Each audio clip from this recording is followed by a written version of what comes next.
O nosso objetivo agora é chegar na função logaritmo, tá? Só que a gente vai fazer isso de uma maneira bastante indireta, ela vai aparecer lá para o final do vídeo. Se quiser, a gente pode fazer uma motivação completamente diferente, que é bem direta mesmo. Tipo, vamos fazer uma motivação que não tem nada a ver com logaritmo a princípio, que seria o seguinte. Até agora a gente tinha funções do tipo x elevado a k, com k racional, por exemplo, né? E a gente conseguia fazer a regra do antitombo aqui para calcular uma primitiva, né? Como é que ficava a regra do antitombo? Você punha essa armadilha aqui para pegar o k mais 1, né? Porque na hora que se deriva essa aqui, o k mais 1 cai, aí você corta ele, some tudo, só sobra k e dá esse cara aqui. Só que para você poder fazer isso, o k não pode ser menos 1. Porque, né, se o k for menos 1 aqui, zera, e aí você já fica com um problema bastante grave. Tudo bem?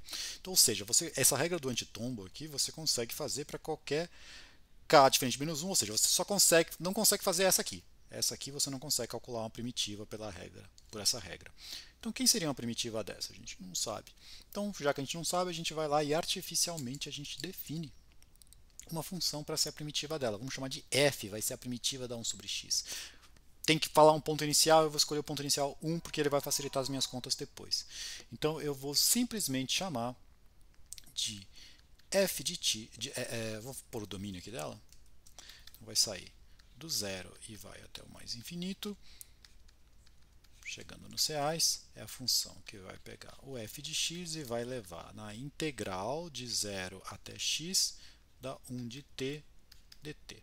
Se você quiser uma visualização desse troço, ela é simples também. Você tem aqui, ó, isso aqui é o gráfico da 1 sobre x, né? Você marca aqui o 1.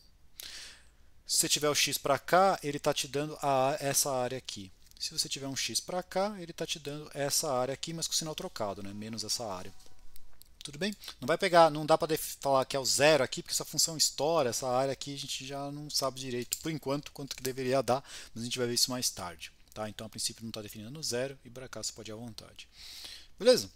Então, temos aqui uma função definida, vamos tentar provar algumas coisas sobre ela. Spoiler do final, essa função vai ser a logaritmo, vai ser o ln de x. Tá?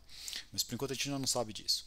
Então, o primeiro resultado que eu vou precisar aqui é um resultado auxiliar, que é uma espécie de lei de cancelamento, que pega três caras, três positivos, e eu vou sair da integral de AC até BC, tá?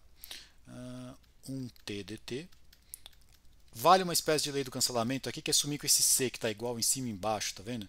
Então aqui vai ficar A, aqui vai ficar B, e aqui aparece um t dt. Tá, isso aqui não vale para qualquer função, vale para a função 1 sobre t. Tá? Como é que você faz isso? Eu vou usar a seguinte mudança de variável aqui. Ó. Vamos chamar de v de t a função c, né, que é esse c aqui de cima, ct. Tá? Então, usando aquele macetezinho, né, para você fazer mudança de variável, a gente vai falar então que o dv aqui é simplesmente, estou derivando desse lado, vai ser, aqui sobra só o c, então vai ficar c dt. Tá bom? Então, você calculando esse lado de cá, você vai ter integral de a até b, 1 sobre t dt. Vamos multiplicar por c em cima e embaixo, para aparecer o c, vai ficar AB, C, tem que multiplicar o c embaixo também, então CT, dt. Aí aqui apareceu o CDT, tá vendo? Então isso aqui eu troco por dv, e esse CT aqui simplesmente é o v. Então, só que aí você tem que mudar os extremos, né? Se o t estava variando de A até B, o v vai variar de AC até BC. E aí na hora que você escrever, você vai ter uma grata surpresa, que é que isso aqui é AC, BC. Então, como é que é? O CT virou 1 sobre V e o CDT virou dV. Ou seja, essa é a integral aqui, que é o lado desse lado de cá. Só mudei as letras, né? Mas é só você voltar com a variável aqui. Então você tem essa igualdade e acabou já. Tá bom? Então a gente tem esse primeiro resultado auxiliar. Ele vai ser útil para umas coisas que eu vou fazer daqui a pouquinho. Mais um resultado que eu vou usar aqui são duas desigualdades, só uma estimativa para o f de 2. Então, ó, aqui você tem meio, é menor que f de 2. Tá? Então, seria a integral de 1 sobre x de 1 até 2. Certo? Isso aqui é menor que 1. Tá bom? Vamos dar uma estimativa para isso? Essa estimativa sai fácil num desenho, pensando da área do negócio. Tá vendo aqui? Ó, eu pego a 1 sobre x, né, de novo. Então, o que a gente tem aqui? Aqui eu vou marcar o 1. certo? O 2 está para cá, tá bom? A 1 sobre x no 1 dá 1. Vou traçar um para cá, traçar para cá. Se você ligar esses dois pontos, você percebe que essa curvinha aqui fica por cima desse cara. Tá? E aí agora ficou fácil comparar isso aqui, porque f de 2 é a área desse triângulo, certo? 1 é a área do quadrado. Então a área do quadrado é maior que a área dessa parte aqui, vocês concordam? Enquanto que essa área desse triângulo, que é meio, é menor que a área da f de 2. Então vamos de novo, vai. F de 2 é essa área aqui, ela é maior que essa área, que é meio, e ela é menor que a área do quadrado inteiro, que é 1. Certo? Então acabou. Temos aí a desigualdade. Beleza? O que eu vou precisar, na verdade, é uma desigualdade um pouquinho mais sofisticada que essa. Eu vou precisar de uma outra que vai ser assim, ó, f de 2 elevado a n é maior que n sobre 2, para n natural, tá bom? Na verdade, para n maior que 1, n maior ou igual que 1 aqui, vamos por assim, tá bom? Primeiro comentário que a gente vai fazer aqui, ó.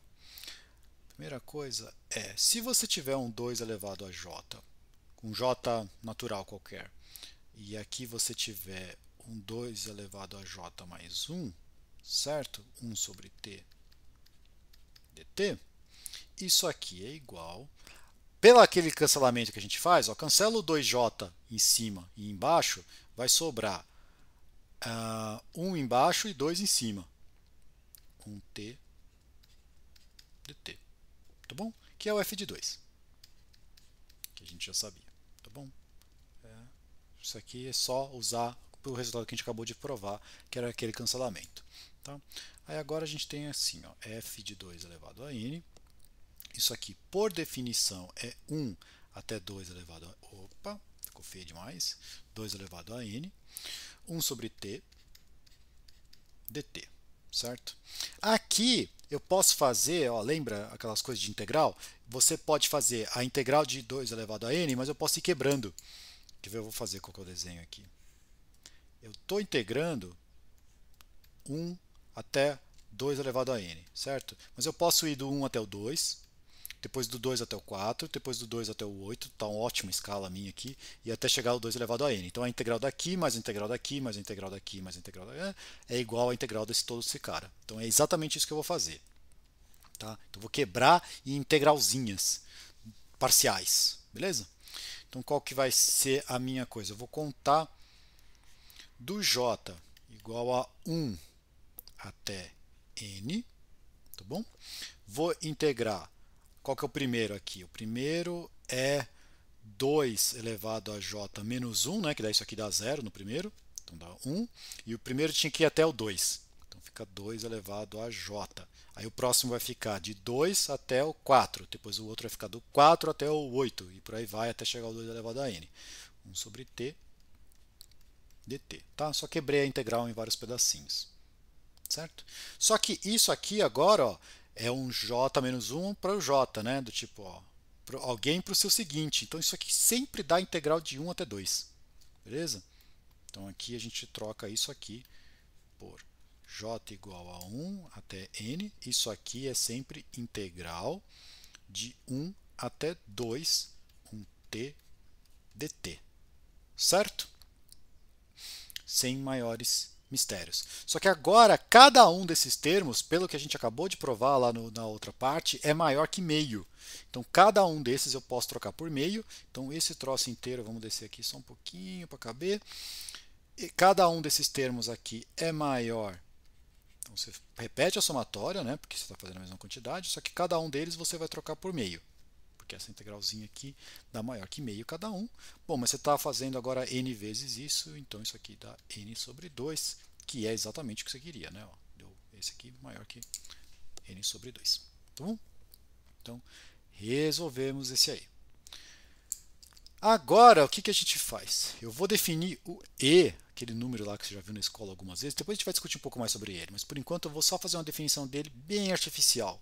Olha, a gente acabou de ver que se você, por exemplo, pegar o f de 4, esse número dá mais, se você escrever ele assim, Isso aqui dá maior que 2, mas em particular é maior que 1. Tudo bem? Esse número é maior que 1. Ok. Mas eu também sei que o f de 2 ele era menor que 1. Certo? Bom, mas se o f de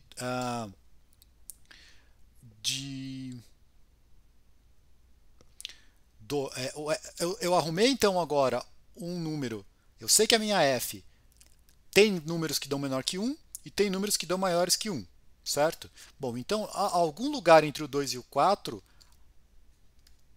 em algum lugar entre o 2 e o 4, o f dá exatamente 1, ok?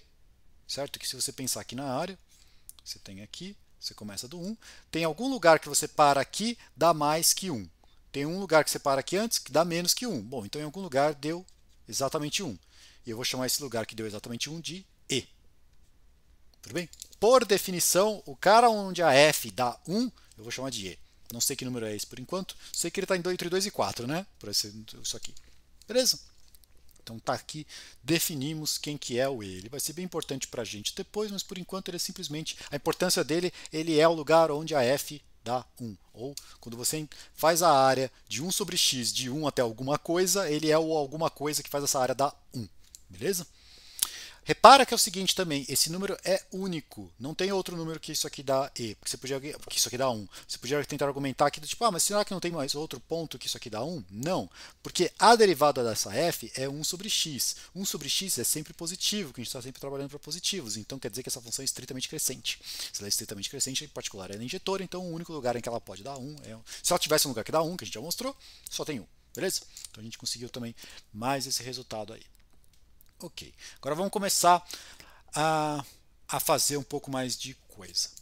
Por definição, agora, a gente já tem agora várias propriedades sobre essa f, eu vou começar a usar a notação ln de x para denotar f de x. Tá? Vou começar a usar essa notação aqui. Por enquanto é simplesmente porque eu quero, é uma notação, tá?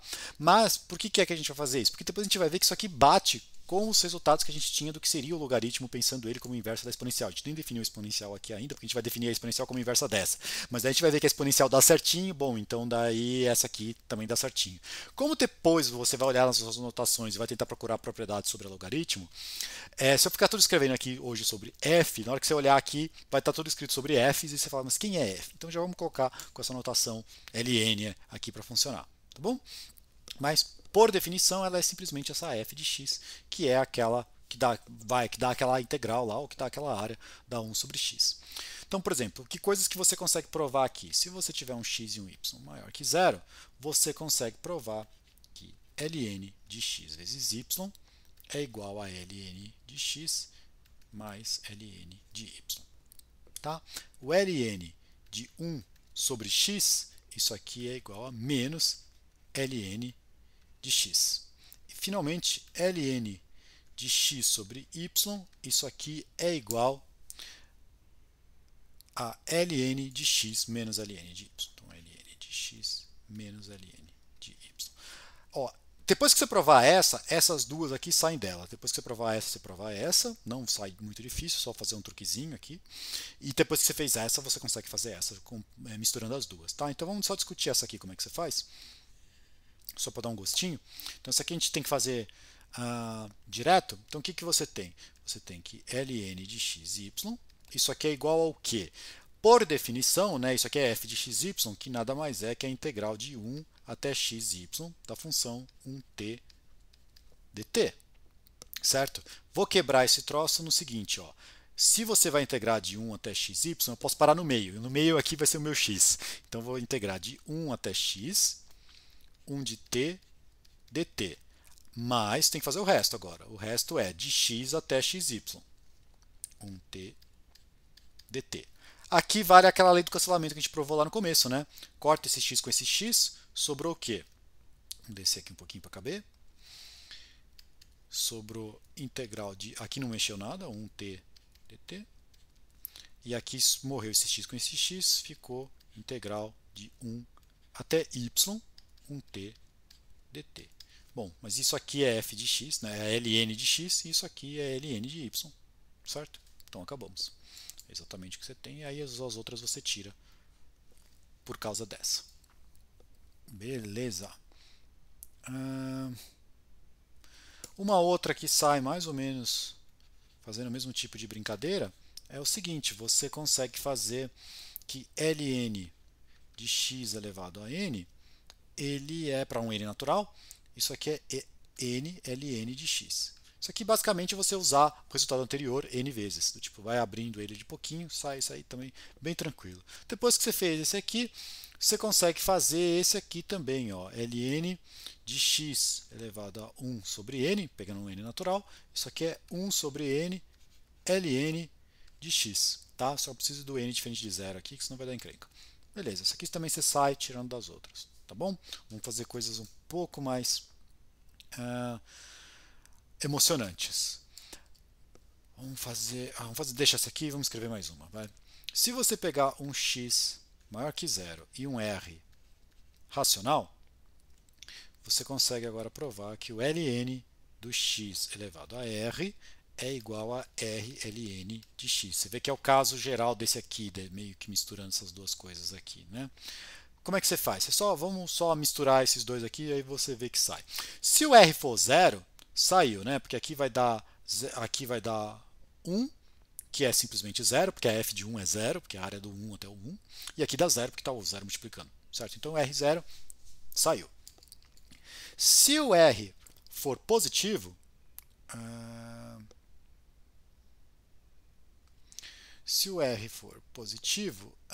a gente pode escrever ele como sendo r igual a mn, dois números positivos, e aí eu quero tentar tirar isso aqui, né? Então eu vou ter ln de x elevado a m sobre n, isso aqui é igual a, eu posso fazer assim, ln de x 1 sobre n, assim, m, tá bom? Por que eu faço assim? Porque agora esse resultado fala que o m sai, né? Então a gente vai ter m assim, ln de x 1n. E agora o resultado de baixo fala que 1 sobre n também. Aí ele sai também e aí vai ficar m sobre n ln de x, que era o que você queria, tá bom? Então para m positivo deu certo. Para o negativo, aí você faz uma brincadeira assim, ó, quer ver? Vamos supor que agora o r é negativo.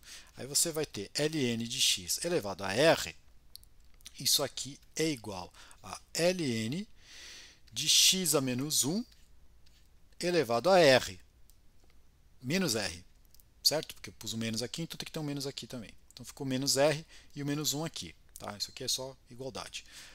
Menos r agora é positivo, então ele sai. Então fica menos r ln de x a menos 1. E o x a menos 1 a gente fez a conta antes, né? O ln de 1 sobre x aqui. Isso aqui a gente viu que dá menos o ln de x. Então, com esse menos, com esse r que está aqui fora, vai ficar r ln de x, que era o que você queria. Então saiu esse aí também. Para terminar, vamos fazer dois limites aqui sobre o logaritmo, porque isso aqui vai garantir que essa função é sobrejetora. Eu quero ver que ela é sobrejetora no intervalo 0 até mais infinito, né? 0 aberto até mais infinito. Como é que eu faço isso? Ela é uma função contínua, porque ela tem derivada, né? A gente sabe que a derivada dela é 1 sobre x. Se eu mostrar que os limites laterais dela, né, para o mais e para o menos infinito, vão para mais e para menos infinito, né, no zero para ela e o outro para o mais infinito, a gente mostra que ela é sobrejetora. Isso aqui é um exercício interessante. Tá? Se tiver uma função definida no intervalo, tal que ela tem um limite para um lado é mais infinito e outro limite é menos infinito, então essa função é sobrejetora. Beleza? Tenta fazer isso aí, sai pelo termo do valor intermediário. É um exercício legal de fazer. Então vamos provar essas duas coisas aí. Primeira proposição é que o limite do x indo para mais infinito é ln de x. Limite do x indo para mais infinito de ln de x é mais infinito. Tá bom? Então, se você lembrar lá como é que calcula limites indo para mais infinito, o que você tem que fazer? Você fixa um L positivo, tá? Fixa um L maior que zero. Eu tenho que arrumar um K tal que qualquer x que for maior que esse K, na hora que eu fizer o ln desse cara, tem que dar maior que esse L. Tá bom? Então, para me auxiliar aqui, eu vou pegar um N maior que 2L. 2L, tá bom? E agora eu vou pegar um K, vamos pôr no plural aqui, eu vou pegar um K que seja maior que o 2 elevado a N. Por isso que eu precisava desse N para me auxiliar, só para fazer essa conta aqui. Tá bom? Se eu pegar agora um x que é maior que k, olha o que eu consigo. O meu ln de x, vocês concordam que ele é maior que o ln de 2 elevado a n? Porque o x é maior que k e o k é maior que 2 elevado a n. Então, como essa função é estritamente crescente, que a gente já comentou, então esse cara é maior que esse, certo? Só que agora, o 2 elevado a n, a gente tinha feito lá no começo, isso aqui é maior que n sobre 2. Certo? A gente tinha dado essa estimativa. Mas n sobre 2 é maior que L. Ou é maior que L. Que é o que a gente queria. Então a gente conseguiu que esse cara é maior que L. Saiu tranquilo. Beleza? E o último aqui é o limite para o outro lado. Lembra, o logaritmo não vai até menos infinito, ele para no zero, zero aberto. Então a gente vai fazer só aqui, ó, limite de x tendendo a zero. Pela direita, não tem o outro lado, do ln de x, isso aqui também dá mais infinito. Opa, dá menos infinito, desculpa. Também, então, não, menos infinito. Certo? Que você pegar aqui o desenho, no outro eu não fiz, né? Mas o resultado anterior só fala que se você ficar pegando essa área daqui, quanto mais se for para lá, maior ela vai ficando e ela vai indo para mais infinito mesmo. Tem áreas que convergem, mesmo quando ela tem essa área que parece ser infinita, às vezes o número dá finito, a gente vai ver isso depois. E para cá, ela vai andando, andando, lembra que aqui estoura, ela vai dar uma área infinita, como aqui está sempre com sinal negativo, ela vai dar menos infinito. Tá bom? Então vamos tentar fazer esse troço. Vamos lá. Eu vou fazer cair no anterior, na verdade. O que você faz? Eu pego um azinho, vou chamar de azinho o 1 sobre x. Então, na hora que eu for fazer o limite de x indo para zero pela direita do ln de x, eu posso trocar isso aqui por limite do... Se o x está indo para zero, o a está indo para mais infinito. Certo? E aqui vai dar ln de 1 sobre a. Isso aqui a gente viu que 1 sobre a gente consegue tirar esse cara lá de dentro, fica simplesmente menos ln de a. Então, quando esse aqui está indo para mais infinito, esse aqui está indo para menos infinito, pelo que a gente acabou de fazer, e isso acaba. Tudo bem? Então, agora, esses dois últimos resultados, se você juntar, por causa do teorema do valor intermediário, tenta fazer isso aí, mostra que essa função é sobrejetora no intervalo, nos reais. Tá bom? Com o domínio dela de 0 a mais infinito, ela é sobrejetora nos reais. Beleza? Então é isso.